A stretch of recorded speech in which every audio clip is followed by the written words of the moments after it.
is Kelly Kirk, and the foundation is 222 Muscle, the Sofia Graham Foundation. Wonderful. I can't wait to just learn more about everything. So, Kelly, for listeners meeting you for the first time, can you introduce yourself and share a little about the journey that has shaped you to who you are today? Yeah, I am the owner of a 501c3 nonprofit, the Sofia Graham Foundation. We started it 4 years ago when Sofia, my fiance, passed away. And we offer gym memberships and training and basically try and teach growth to people when they didn't think it was possible. Since then, I've turned it into a speaking company where I go around to companies and schools and sports teams and churches and talk about the same thing. And I'm also recently published a book. Okay, wonderful. A lot going on. Yep. And, since your last appearance on the podcast, you reached a major milestone by earning your IFBB Pro bodybuilding card. What did that accomplishment mean to you personally, especially knowing the deeper promise and purpose behind it? It's something that if you had asked me 20 years ago, I never in a million years thought that was something that was achievable. I've competed and been in the bodybuilding world since I was, 22, 23. So I've been part of it. I owned a powerhouse gym for a decade. So I've always kind of been in the industry. And I now work for the IFBB and NPC. So I expedite backstage at the Mr. Olympia and some of these big shows. But I hadn't been on stage in 19 years. And Sofia was competing on the national stage, and she had told me that I needed to go back and compete again. I said, I don't need some plastic third place trophy. I don't want to do that. I'm good. And she kept pushing me and kept pushing me. And anyway, we ended up having a couple of the judges that are friends of ours take a look at me. We were at an event and they said, well, let me see what you look like. Oh, here? Yeah. And I said, okay. So I stripped down to my drawers in the middle of this place.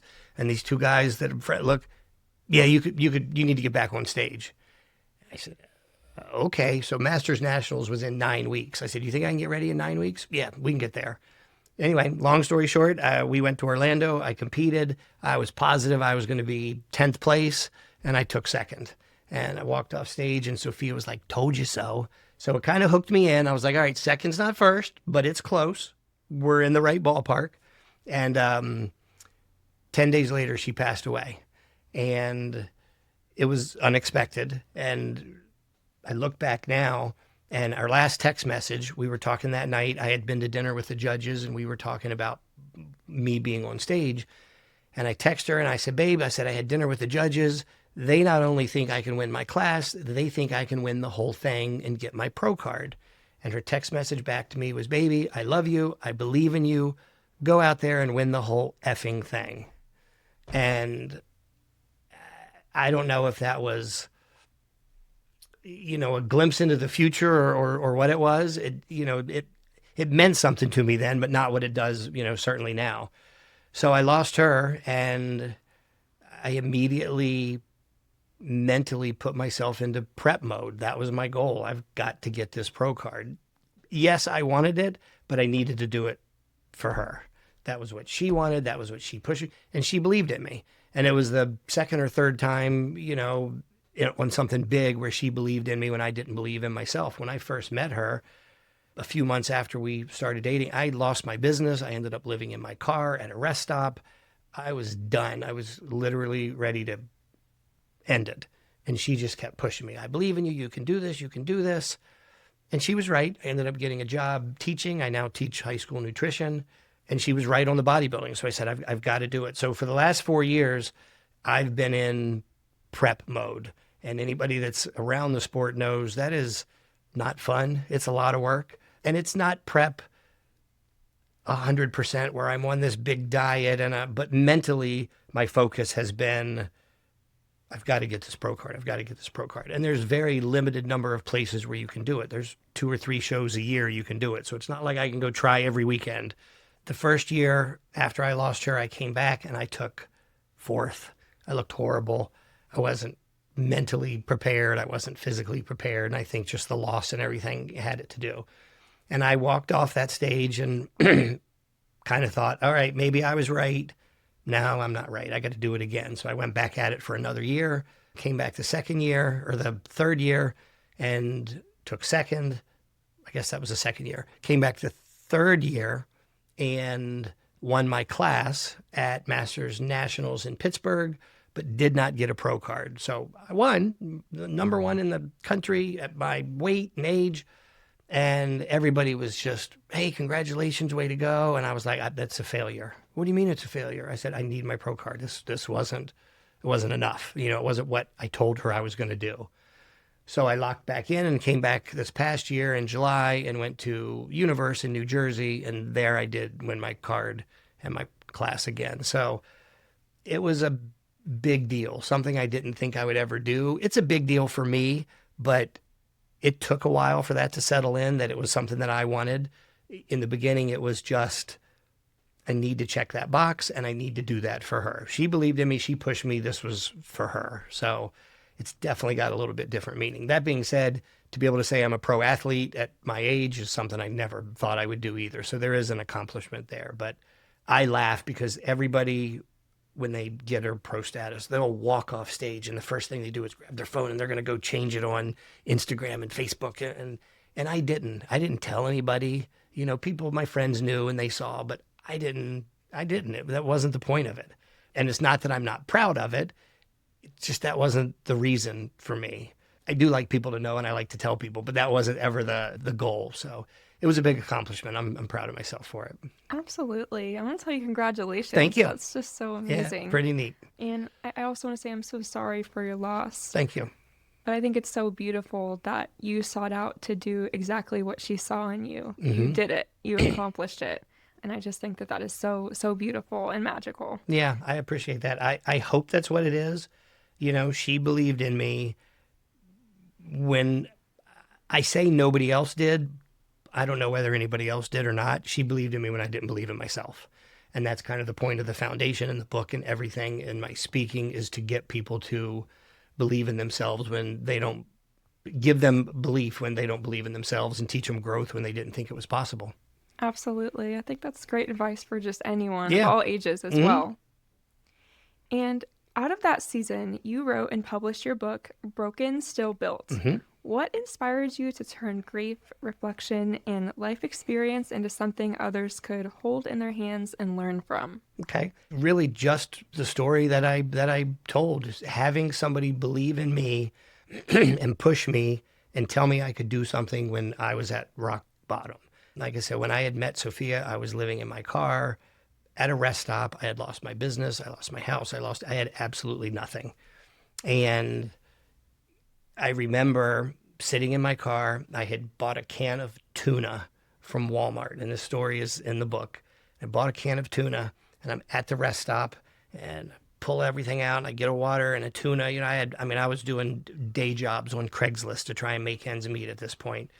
And I had lied to everybody. Nobody knew where I was. When I lost the gym and I lost everything, my family would call or text, hey, where are you staying? Are you okay? Yeah, I'm good. I'm staying at a friend's house. Friends would call, hey, are you doing okay? Where are you at? Yeah, I'm staying at family's house. I lied to everybody. I didn't want anybody to know where I was. I was embarrassed. I was ashamed. Sofia knew. She was the only one. And I remember sitting in my car with that can of tuna. And I go, well, this is going to be good. And I open up the can of tuna and I went, I don't own a fork. Didn't have a plastic one. Now I could go get a plastic one. But it wasn't the fact. It was the fact that I realized I went from a business and a house and all this stuff to nothing. And I don't know why that was the catalyst, but not having a fork hit me like a ton of bricks. And I just still remember that. That to me was rock bottom when I realized I didn't have a fork. And then fast forward to losing her. And when I lost her that night, 6 hours after she passed away, I went to the gym. I didn't know what else to do. I got dressed. I went to the gym. I didn't know what I was going to be able to do. I walked in the locker room. I'm bawling my eyes out in the locker room. I get myself together. I go out on the gym floor. I'm trying to work out.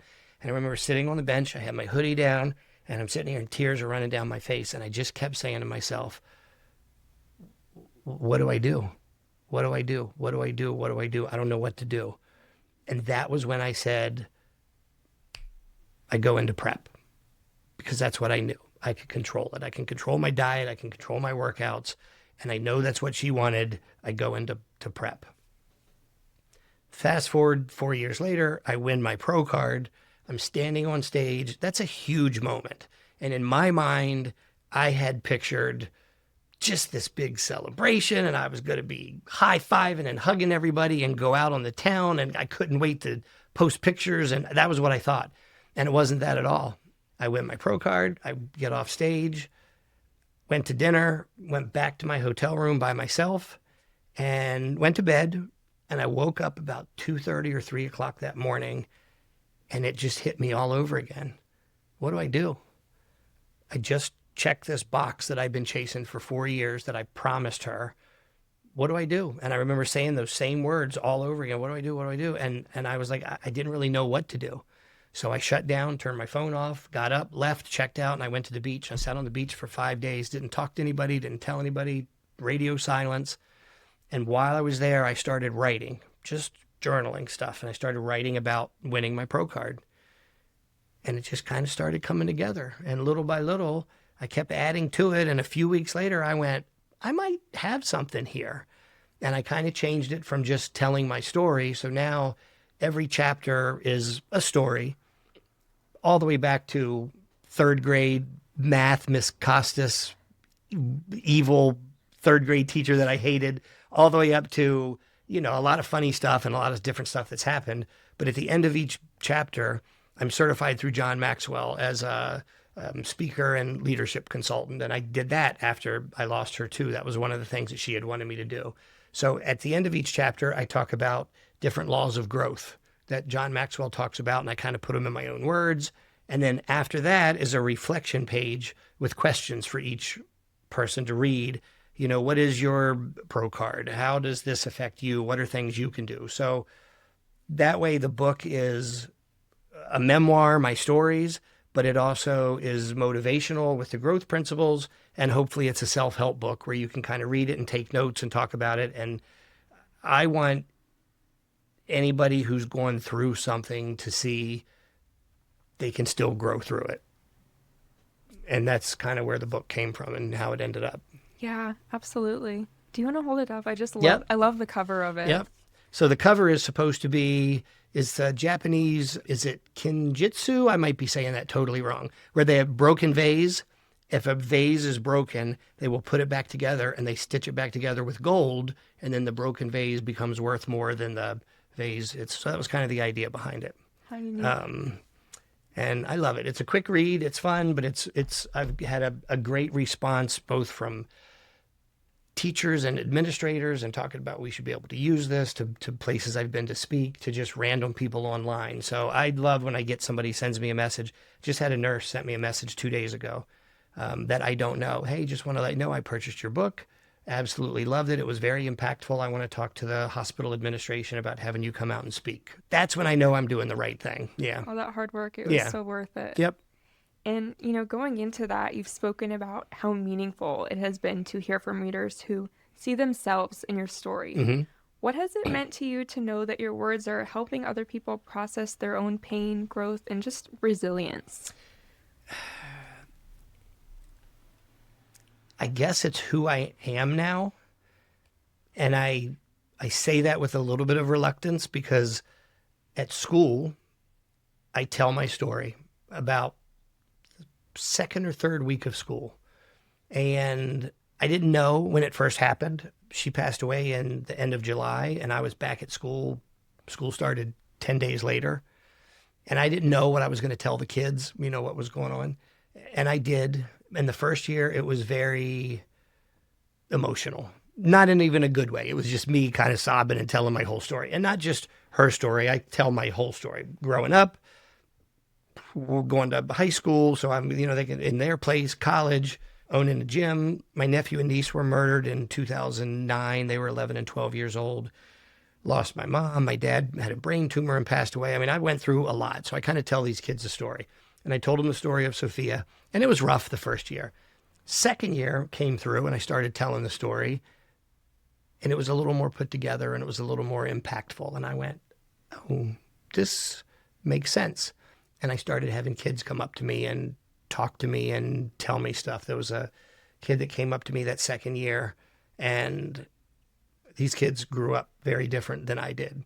And the kid came up and he shook my hand. He waited till the whole class was empty. And he said, Mr. Kirk, I just wanted to thank you for telling me your story. And I said, you're welcome. I said, I don't tell it because, I want a pity party or you guys to feel sorry for me. I said, I tell you guys this story because I want you to understand when I give you advice, I've been through crap. Maybe not what you have, but I've been there. I know what it feels like to be rock bottom. So I said, I'm not blowing smoke up your butt.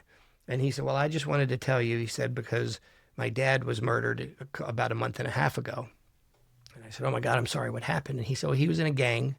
And he said it was a drive-by shooting. One of the rival gangs killed him.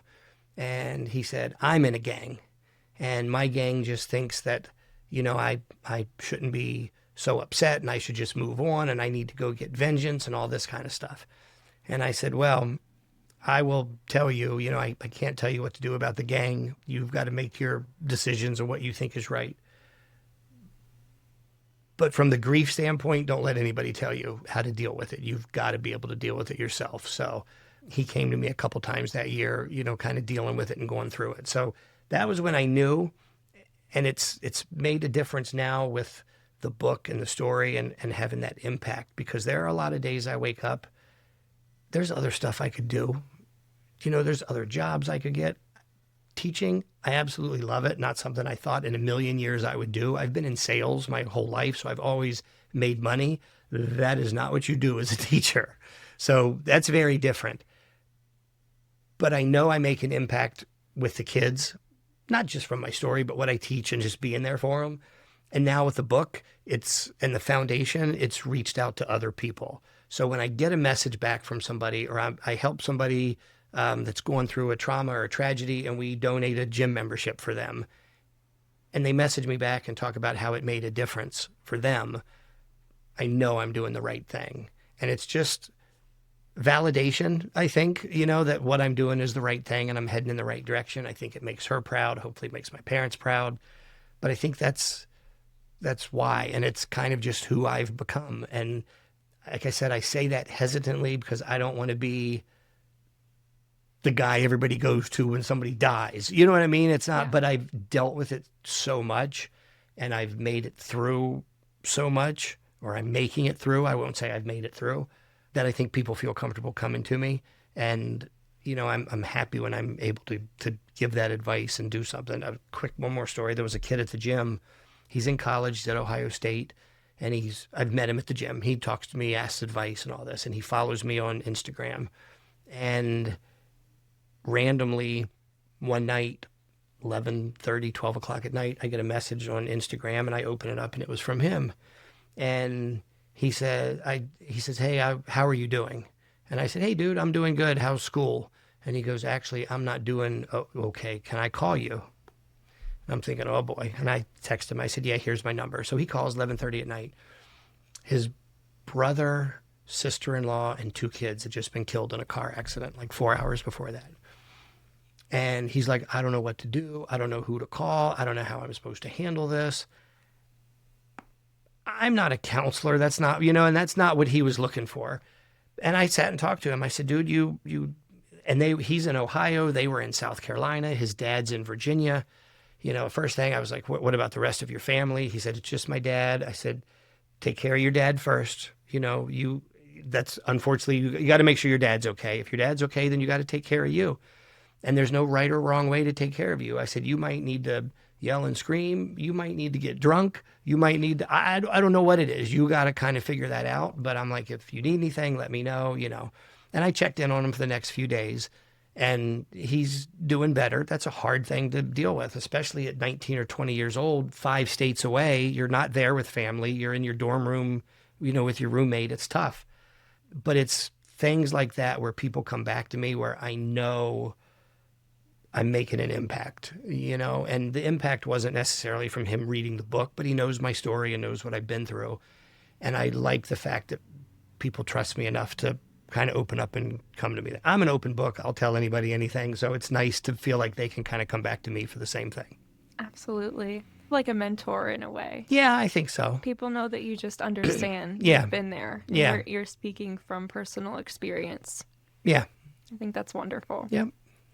And in addition to your book, you're now traveling to companies and schools to speak on growth, leadership, grief, and resilience. How has stepping into that speaking role expanded the mission of 222 Muscle, the Sofia Graham Foundation?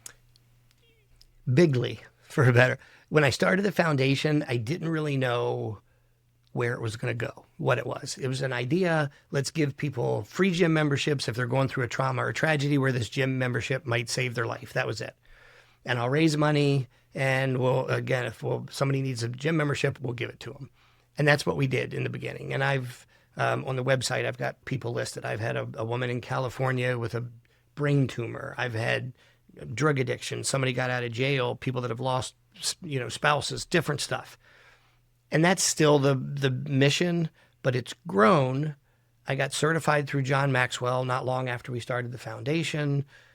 Like I said, I work for the IFBB. I teach nutrition. Everything I do is tied together somehow. They're different things, but they're still all tied together. Nutrition class ties in with bodybuilding. Bodybuilding ties in with the foundation. Foundation ties in with the speaking, So now being able to have the book, that expanded the mission a little bit. It's all about what I went through to start the foundation and, why it exists.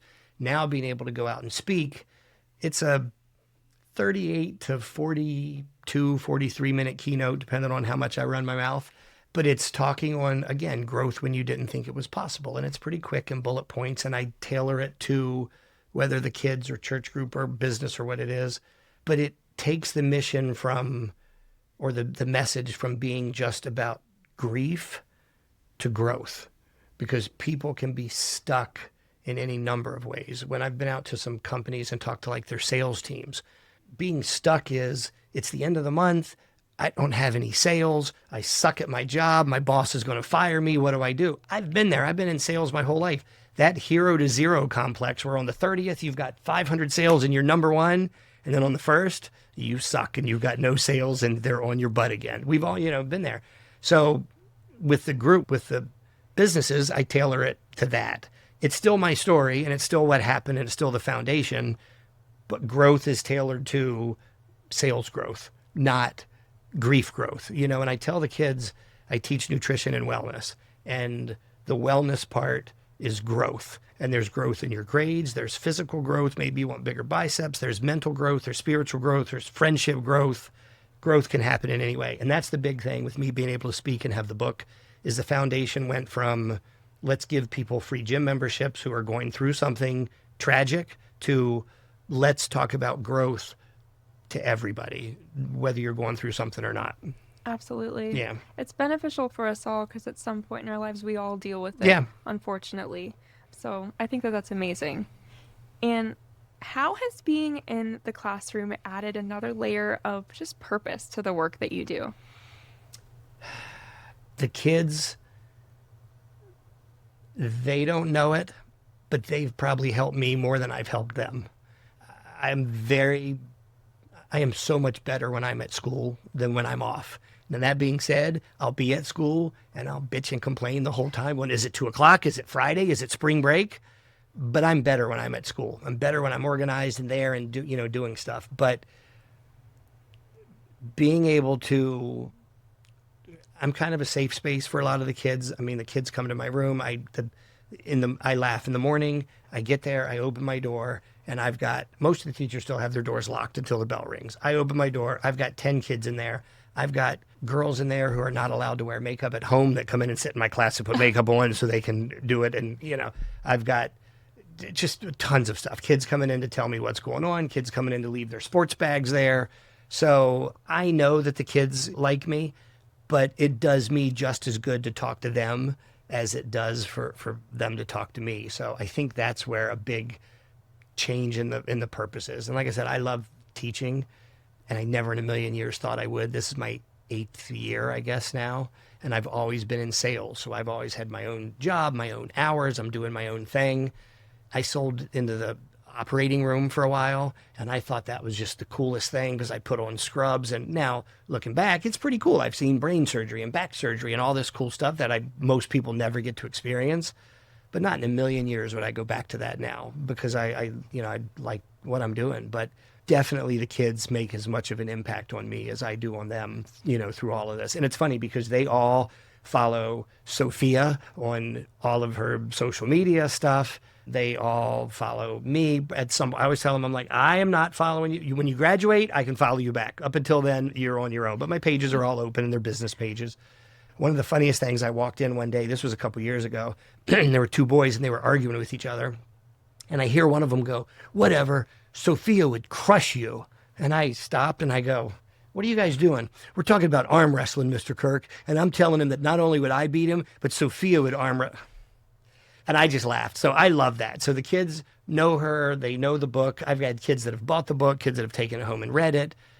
They all know the foundation. They all know that I'm on podcasts. They all know that I speak. So they support me.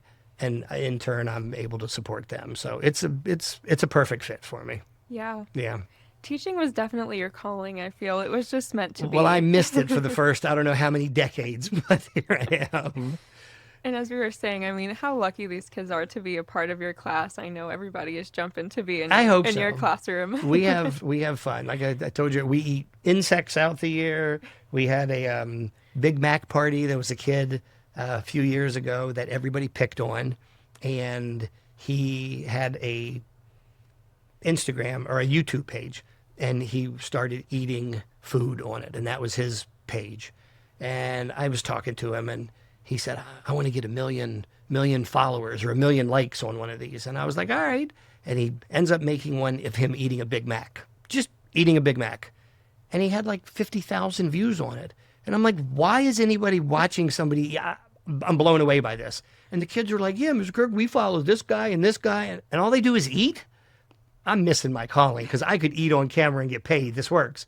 So I tell this kid, I said, dude, I tell you what, if you get 1 million views on this, we will have a Big Mac party.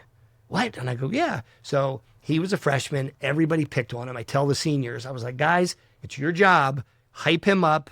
Get this going. So all the seniors started sharing his videos and talking about this Big Mac video. And it gets to 100,000 views, 150,000 views, 200,000 views. I tell admin, I go, I might have goofed. I told them I'm going to have a Big Mac party if he gets to 1 million views. 3 or 4 months goes by. I get a knock on my door. It's him and his counselor. And I open the door, and he's got a grinning from ear to ear. And his counselor goes, go ahead, tell him. I'm like, what's up, dude? He goes, I hit 1 million views today. I said, you have got to be kidding me. So I went to McDonald's, and the foundation, we paid for half of them, and the manager gave me the other half. And we had a huge Big Mac party. That was 40 Big Macs going down pretty quick. Like I said, we eat some insects. We do a water taste test. We take some field trips. So we have fun in it. But because it's a mental health, it's a nutrition and wellness, everything ties back to mental health.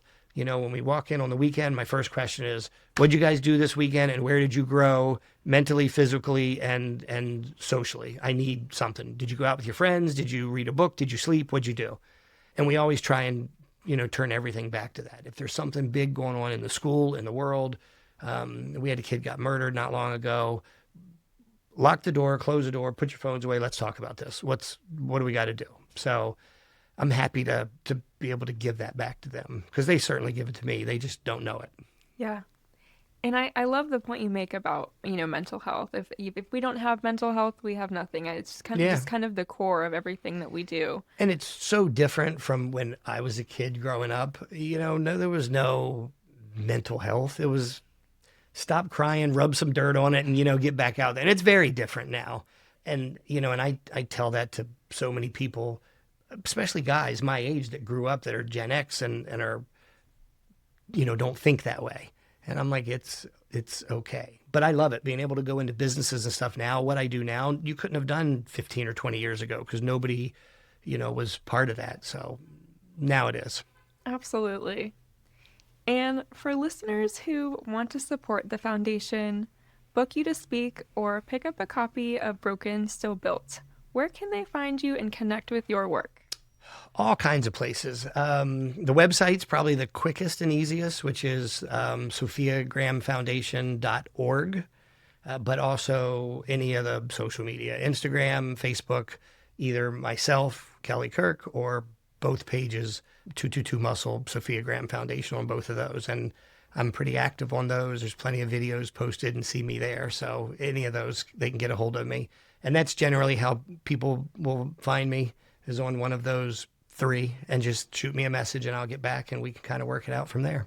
Okay, got it. Multiple ways to reach out. Oh, yeah. Anywhere. And to find your book. And to find my book. Yep, absolutely. And the book's on Amazon. So it's a quick, easy get there. Hardcover, paperback, and an ebook. And what I want to do, I haven't gotten to this point yet, is I want to read it, do the audiobook. I think that would be fun, but I haven't got to that part yet. Oh, that would be awesome. Yeah. Let us know when Yeah, it comes out. that'll be fun. And as we wrap up, is there anything you'd like to add that I haven't touched on today? No, I don't think so. Just if you're going through something, when I lost Sofia, I thought I was done. And I touched on my nephew and niece had been murdered 15 years before that. And when they were murdered, their dad, my brother, he died that day. He's alive physically, but he died that day. And I love my brother to death, and he was my hero growing up and still is. But he's a very changed man. We all are from dealing with that. But when I lost Sofia, I was afraid that the same thing was going to happen to me. Petrified. And I didn't want that to happen. And I threw myself into everything I could. So getting certified at John Maxwell, becoming an IFBB Pro, writing a book, teaching, all the stuff that I'm doing, speaking, working for the IFBB. And what I found is that grief doesn't have to break you. If you accept it, if you learn from it, if you sit with it and just accept it and live with it, not only will it not break you, it'll build you. And that's something for everybody. Absolutely. I think that's just great advice, and how much stronger it has made you into the man you are today. Definitely. I think so. Thank you. I know she is so proud of you. I hope so. Everything you have been doing and accomplishing and continue to do. Yeah, I hope so. Thank you so much, Kelly, for joining me on the podcast today and sharing your knowledge and passion and just inspiring story with us. Thank you. I wish you the very best in all that comes your way in the future. This is the second time, so I'll be back again in 2 more years with something else happening, hopefully. We'll be ready for you. Just let us know. Sounds good.